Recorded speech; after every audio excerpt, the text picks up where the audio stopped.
함께 기도드리겠습니다.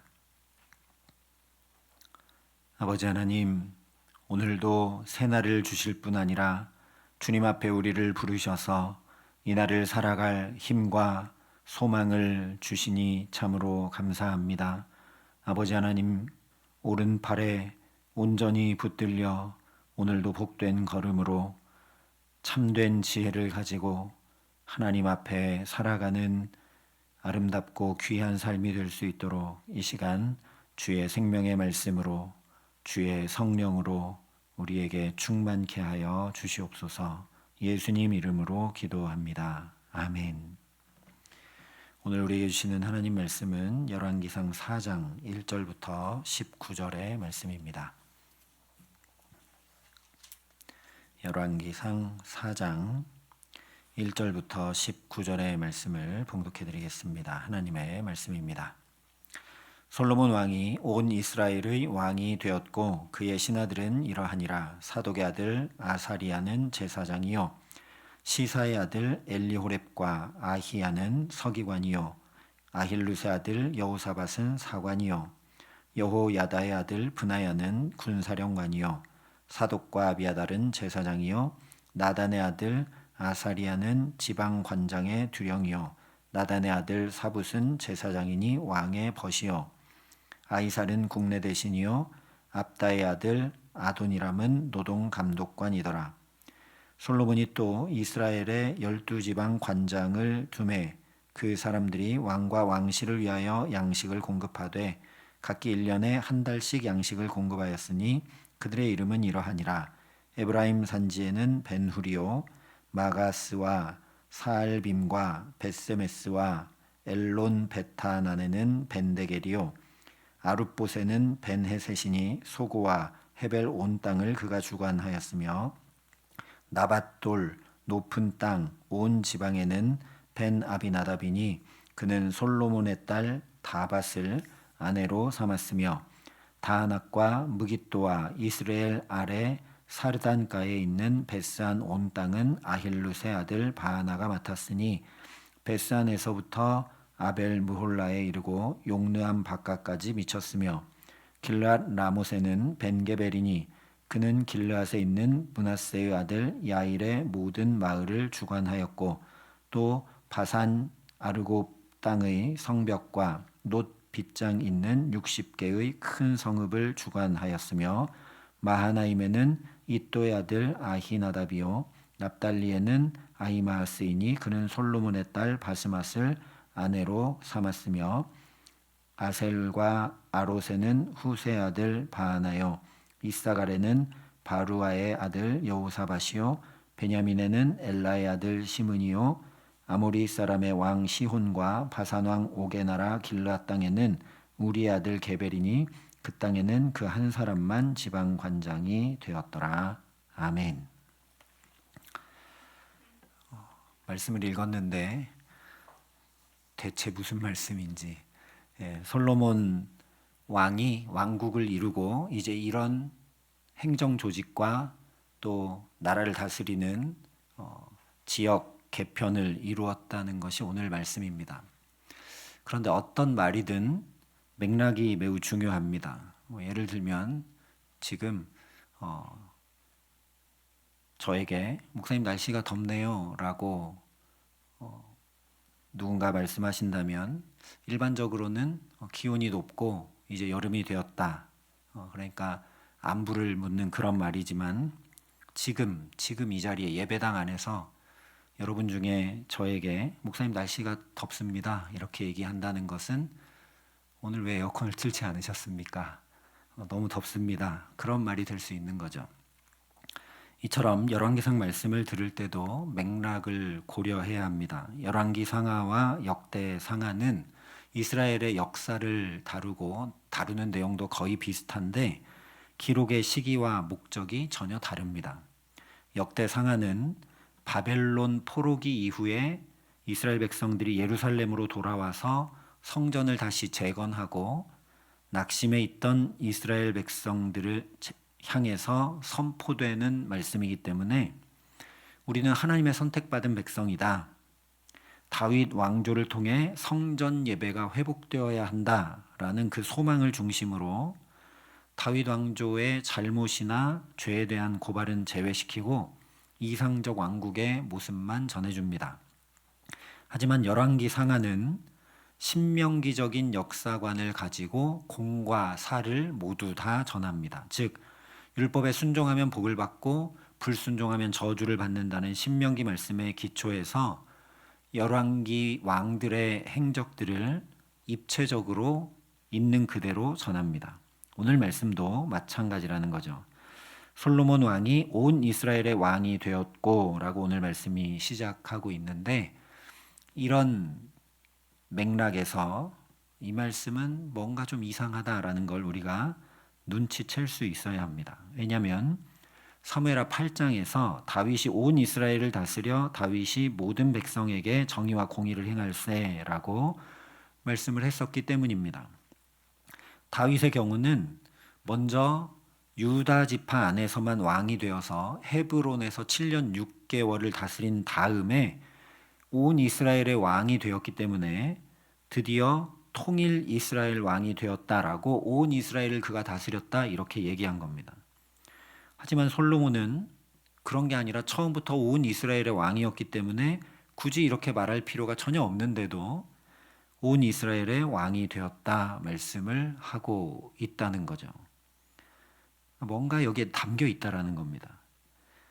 이 말씀에는 하나님 주신 지혜로 솔로몬도 아버지 다윗처럼 온 이스라엘을 다스리는 복되고 영광스러운 왕이 되었다는 의미가 있고, 동시에 아버지 다윗과 달리 솔로몬은 온 이스라엘의 왕에 미치지 못한다라는 약간 비꼬는 듯한 일종의 반어법적 맥락도 담겨 있다라는 겁니다. 즉 솔로몬이 이제 이어지는 내용을 보면 행정상으로 다 조직을 완벽하게 갖춘 온 이스라엘의 왕인지 모르지만 실제적으로는 온 이스라엘의 왕답게 바로 행하지 못하고 있다라는 걸 여기 담아 넌지시 얘기해주고 있는 겁니다. 이어지는 이 솔로몬 왕국의 내각 구성을 살펴보면 분명히 드러나게 됩니다. 일단 2절부터 6절까지 제사장, 서기관, 사관, 군사령관, 지방관장, 국내 대신, 노동 감독관 등등 체계적인 행정 조직과 인사를 갖추었음을 얘기해 줍니다.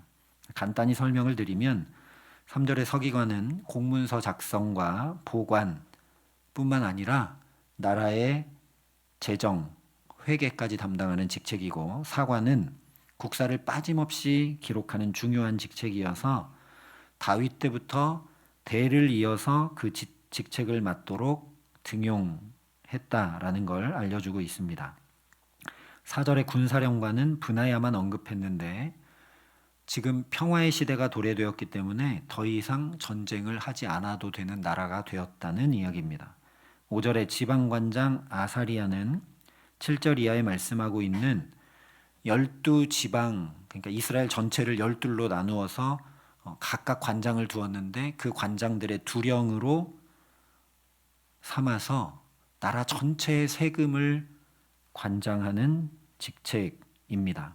또한 제사장인 사붓은 성소의 제사장이 아니라 왕의 고문직입니다. 그러니까 왕에게 직언도 하고 조언도 하고 왕의 어떤 정책에 관해서 함께 협력하고 논의하는 그런 직책이기 때문에 왕의 벗이라고 설명을 붙여두었죠. 그런데 특별히 이 두 사람 모두 나단이라는 사람의 아들이다라고 밝혀주고 있습니다.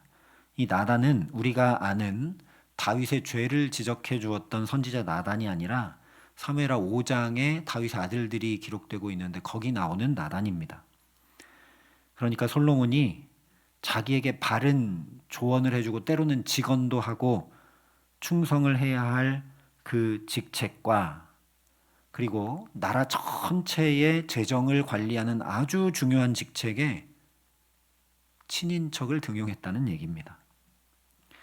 이 주요 직책에 친인척이 등용이 되었으니까 나라를 위해 바른 조언을 하는 것보다 솔로몬 귀에 듣기 좋은, 솔로몬 마음에 드는, 또 솔로몬 편을 드는 말을 하기 쉬울 것이고, 재정 운영 역시 투명하고 공정하기 어려울 수밖에 없음을 충분히 예상하게 하고 있는 거죠. 아마 지금 대통령이 세금 관장하는 사람과 또 조언해주는 사람을 친인척을 두었다 그러면 오늘날도 난리가 나겠죠.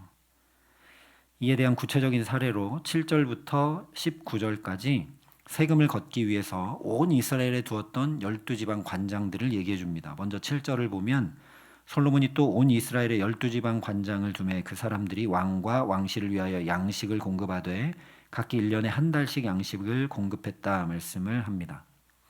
그러니까 언뜻 보면 굉장히 효율적이고 지혜로운 행정구역 분류와 세금 납부 제도를 만든 것처럼 보입니다.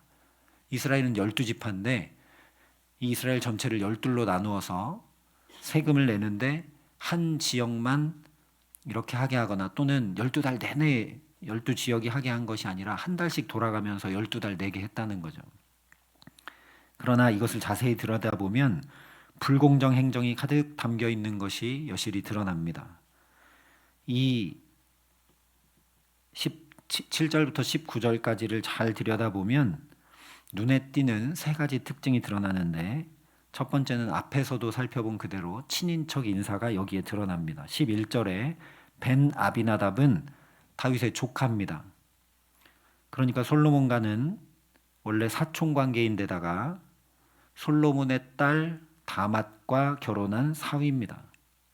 또 15절에도 아히마아스라는 사람이 나오는데 솔로몬의 딸 바스맛과 결혼한 사위죠. 지방 관장이기는 하지만 두 사람이나 사위를 두었습니다. 세금 걷는 사람으로. 국가 재정을 책임지는 사람과 12개 관할 구역 중에 2개 구역을 관장하는 사람 총 3명을 친인척으로 임명해 두었으니까 청렴하고 바른 통치가 이루어질 리는 만무한 일이겠죠. 두 번째와 세 번째 특징은 지도를 보면 쉽게 이해가 됩니다. 오늘 말씀을 준비하면서 읽어도 잘 이해가 안 되기 때문에 제가 AI를 시켜서 지도를 그려왔습니다. 7절부터 19절을 지도로 그려보면 저렇게 되는데 지금 숫자가 표기가 돼 있죠. 특별히 이 중에 사촌이자 사위인 벤 아비나답이 관장했던 지역이 어디냐면 저기 지중해 쪽에 툭 튀어나온 4번 지역입니다. 거기가 돌이라는 지역인데 그리고 바로 그 옆에 보면 보라색의 6번, 5번 무깃도라는 지역이 있고 그 옆에 또 이사갈 벳산이라는 지역이 있습니다. 여호수아 정복 전쟁 때 이 지역들은 이스라엘 지파들이 완전히 정복하지 못해서 가나안 원주민들이 여전히 농사짓고 살았고 철기 문명의 요충지고 아주 비옥한 평야 지대였습니다. 그러니까 세금을 많이 거둘 수 있고 잘 거둘 수 있고 잘 발전된 지역에 누구를 두었다고요? 친인척을 두었다는 겁니다.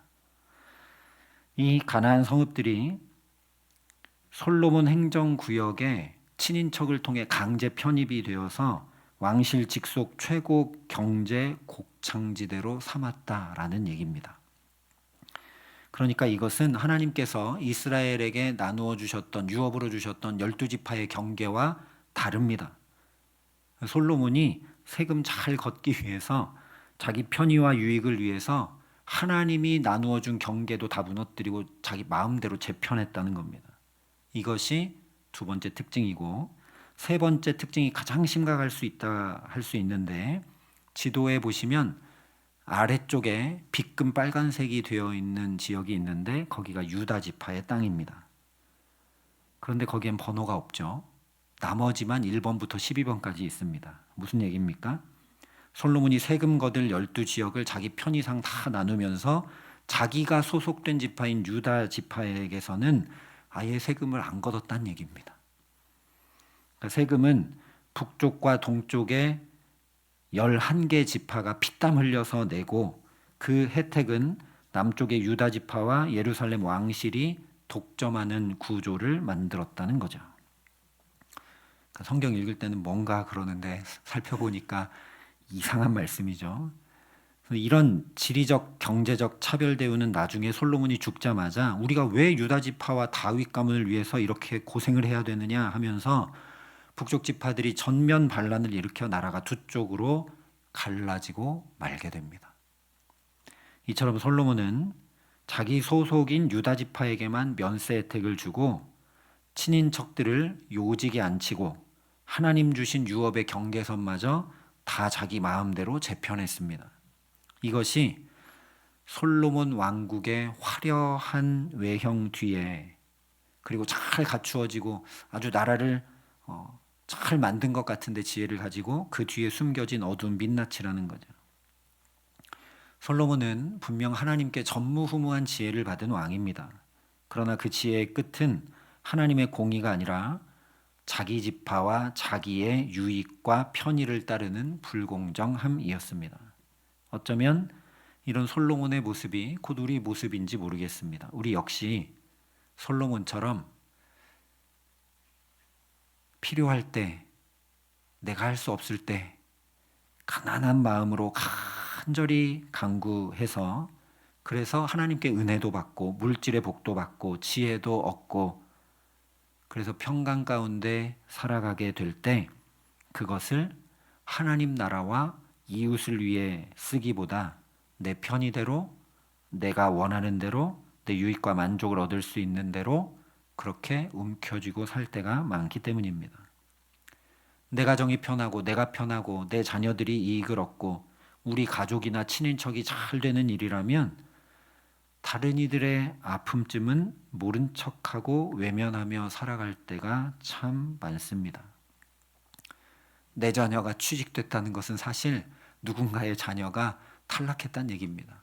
내 자녀가 대학에 합격했다는 얘기는 누군가의 자녀는 불합격했다는 얘기거든요. 근데 우리는 그런 것에 참 무디게 살아갈 때가 많습니다. 하지만 오늘 말씀이 우리에게 전하는 것은 그런 우리의 연약함, 잘못됨, 또 솔로몬의 과오, 지적하고 비난하기 위한 것이 아닙니다.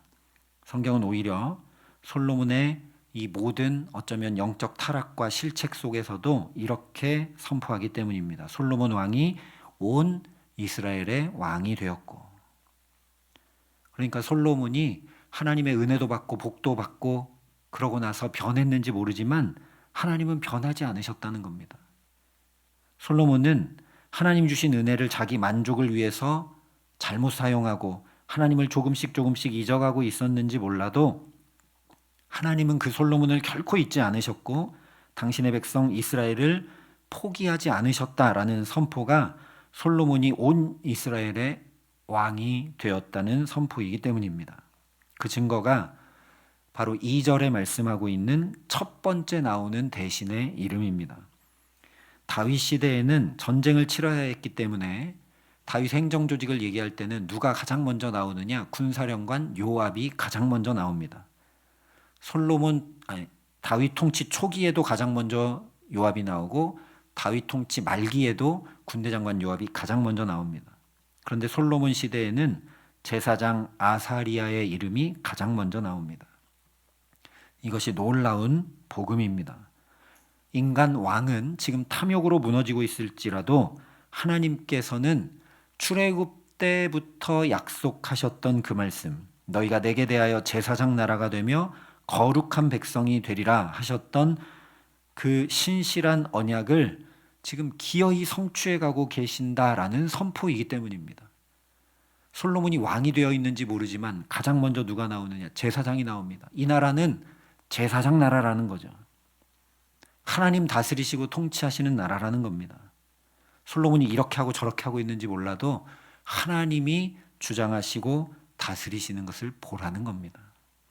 그러니 오늘 이 말씀을 통해 우리의 시선이 지혜를 얻고 전무후무한 복을 받은 이 솔로몬의 화려함이나 또는 그 뒤에 있는 어두움, 실패를 보는 것이 아니라 그 너머에서 여전히 구원의 역사를 신실하게 이끌어 가시는 하나님 바라보게 하시기를 간절히 소망합니다. 우리가 연약하여 넘어지고 쓰러질 때도 또 우리 이기심으로 인해서 오늘 솔로몬처럼 겉은 화려하나 속은 썩어가는 삶의 분열의 씨앗을 뿌릴 때도 우리를 향한 하나님의 선하신 계획을 멈추지 않으심을 믿음으로 눈들어 다시 바라보고 그 하나님께로 속히 돌이킬 수 있도록 우리에게 은총 베풀어 주시기를 간절히 기도합니다. 그래서 그 신실하신 하나님 앞에 하나님이 나를 이렇게 놓지 않으시는구나. 그러니까 나 마음대로 살아도 되지가 아니라 사도 바울이 얘기한 것처럼 결코 그럴 수 없느니라. 하나님의 사랑에 나도 응답하며 살아야 되겠다라는 그런 마음이 절로 일어나도록 이 첫 시간, 기도하는 시간 하늘 문을 여시고 하나님께서 우리에게 한량없는 은혜로 또 오늘을 살아갈 수 있는 지혜와 능력으로 또 새 마음과 새 정신으로 우리에게 가득 채워주셔서 내 유익과 편의가 아니라 우리 가정에도 일터에도 오늘 우리 모든 삶에도 하나님 나라를 세워가고 이루어가는 주의 자녀로 살아가게 하시기를 주님의 이름으로 간절히 축원합니다. 함께 기도하시겠습니다. 아버지 하나님, 솔로몬처럼 우리도 급할 때, 내 능력으로 안 될 때 부르짖어 주님을 구하고 찾아 주님께서 해결해 주시고 또 복 내려 주신 것들을 가지고 평안한 삶을 살아가면서 그러니까 하나님을 또 잊고 내 유익과 만족을 쫓아서 내 편의대로 살아갈 때가 참 많음을 주님 앞에 고백합니다. 이런 우리를 긍휼히 여겨주셔서 오늘의 삶을 그렇게 살지 않을 수 있도록 말씀으로 붙들어 주시고 또 깨우쳐 주시니 감사합니다. 하나님, 그래서 또 눈들어 주님을 바라봅니다. 또 하늘로부터 임하는 지혜와 은총을 이 시간 간절히 구합니다. 하나님, 오늘 하루 내 마음대로 내 편의대로 내 계획대로 살아가는 것 아니라 하나님 주신 지혜를 가지고 우리의 삶에 하나님 나라를 이루어가고 세워가는 복된 가정, 복된 일터, 복된 우리의 걸음걸음 될 수 있도록 이 귀한 시간 하늘 문을 여시고 우리에게 필요한 새 은혜로 가득 채워 주시옵소서. 이제는 주 예수 그리스도의 은혜와 하나님의 사랑과 성령님의 교통하심이 여기 머리 숙여 날마다 하나님 주시는 새 은혜로 하나님의 손에 붙들려 복된 걸음걸음으로 살기를 소원하고 결단하는 여기 모인 모든 주의 성도들과 사랑의 빛교회 모든 교우들과 이 나라 이 민족과 이 귀한 복음을 오늘도 세계 만방에 전하시는 선교사님들 가운데 이제로부터 영원토록 함께 하시기를 간절히 축원하옵나이다. 아멘.